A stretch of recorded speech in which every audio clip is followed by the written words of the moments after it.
Wake up, Husk! It's time for breakfast!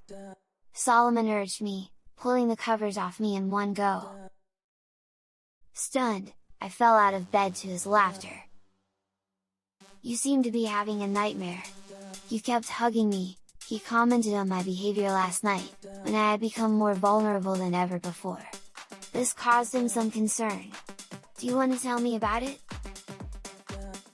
It was just a bad dream, I lied, the image still vivid in my mind.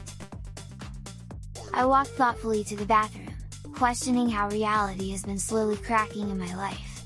My mind, which had been marching within logic, contrasting and making use of the principle of refutability, could not find answers to all this. Of course, I looked for an exception to contradict what has been happening, but Popper himself was aware of the limitations of strict falsifiability. Instead, he resorted to accepting anomalies, or generating hypotheses for this, as new knowledge was constructed.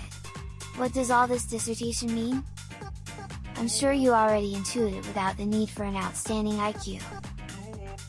We went downstairs, attracted by the aromatic breakfast prepared by Joanna and set on the table by Mrs. Goldstein, who in turn greeted us with a kiss on the forehead each, although with a look of resignation, as we appeared in our underwear. Did you sleep well, honey? Yes, very well thank you, I replied, taking a seat, feeling Solomon's inquiring gaze, as he knew that was not at all the case. We continued eating breakfast, and I couldn't help but think about the strange events I had been experiencing, lost in thought, perhaps even with a lost look. Suddenly, Mr. Goldstein arrived greeting us cheerfully, giving us a kiss on the head before sitting down. His wife exclaimed with a smile, "There's no help for you, now the kids are copying you," referring to the fact that just like us, he showed up in his underwear. Joanna, the Goldstein family's cook, an older woman, showed her indifference to this, with a grimace of resignation that is the result of years of working for the family. She placed breakfast in front of Mr. Goldstein, eggs, pancakes and coffee, while he immersed himself in the news of the newspaper. "Get ready everyone!" Mrs. Goldstein urged us, giving her husband a warning look to put the newspaper down. Her warmth filled a void in me, and for a moment, it allowed me to dream of being part of her family. But as we know, when happiness overwhelms you, tragedy waits for you to get distracted. Although I am not religious and my mother has no interest in following religious dogmas either, despite her Jewish ancestry, I learned to respect and be part of the Goldstein family traditions. My grandmother, following tradition, took me to the rabbi for the Brit Milah, 8 days after my birth, as tradition dictates. This caused some tension with my mother. As we prepared to enter the temple, Mr. Goldstein helped me put on my kippah and tallit with delicacy and affection. I thanked him with a sincere smile. For a moment, I wanted to hug him and call him Dad, but I held back, simply expressing my joy at sharing such a meaningful moment for them.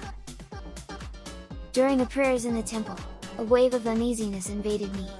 The air was thick and heavy, making it impossible for me to escape the growing fear. All around me, everyone bowed their heads in reverence, and it was at that moment that my fears materialized. While the rabbi was reading the Torah prayers for that day, the man in the gray coat appeared standing at the pulpit, pointing at me and inviting me to come closer, go with him. Panic paralyzed me. I wanted to scream, to seek Mr. Goldstein's help, but it was as if I was invisible to everyone else. I tried to touch Solomon, but my hand faded away, as if I were a shadow without substance, giving way to the darkness, disappearing into it. The man in the gray coat began to dance the aura, intertwining his arms with those present, laughing evilly. With each passing second, he was getting closer to me. Each step of his increased my terror. He forced me to back away, but he tried to grab me, but something happened, he just went through me, as if I were a ghost. A whisper in my mind called me, "Wake up!" Suddenly, the ceremony was over and I found myself sitting next to Mr. Goldstein, as if nothing had happened.